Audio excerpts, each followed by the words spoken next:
Well, I think that started about 7 or 8 years ago, when by that point my main focus had actually been on research. And somebody called me up and they said, we're forming a General Education Oversight Committee, and we would like you to be the representative of the College of Agriculture on that committee. And I thought, you know, I've done a lot of things, but I haven't really put a whole lot of attention on that undergraduate education piece. And maybe it's time to do so. So I said yes for that reason. And so, I mean, that was the point at which the University of Connecticut's general education program was being reformulated. And so I was pulled into that, and it just, I mean, it just sucked me in. How so?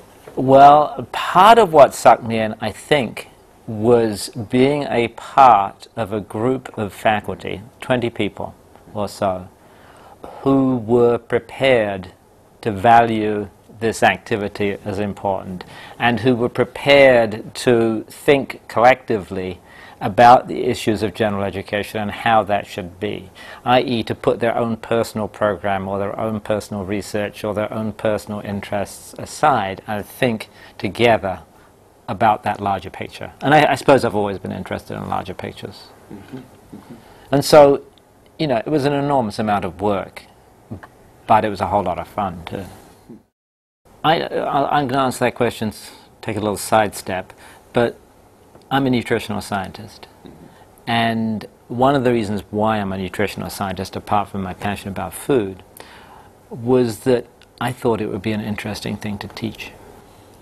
And so I could be a biochemist, I could be a physiologist, I could be in a more basic science discipline because I have background there as well, but I thought that nutrition was an interesting way to teach students science, in particular to teach them biochemistry. And so that's part of what I would say to people, that, you know, there's an opportunity here to take what you know an awful lot about and think about, well, what are the really important things here? You know, if there are 3 things that people need to know about nutrition, what would they be? And how are we going to put those into the course? Hong Kong is a wonderful place, and I'm very pleased that I'm here, but it wasn't the reason why I came. When I started out in GEOC, I told you that piece, and then because I was competent, I got to be in charge of it. But it's interesting. At Connecticut, it's structured so that that's a limited position. It's 3 years rotating. So it's a faculty position, 3 years, 50% time, and then it's time for somebody else to do it. And when I stepped down, the provost at UConn, Peter Nichols, sent me the program announcement. He said, you might be interested in this. And you know, when you read that program announcement, it's kind of amazing that there would be an opportunity to come and think about and work and help on a project like this, which must be unique. And so it's just a fascinating and exciting project, and so that's what drew me in.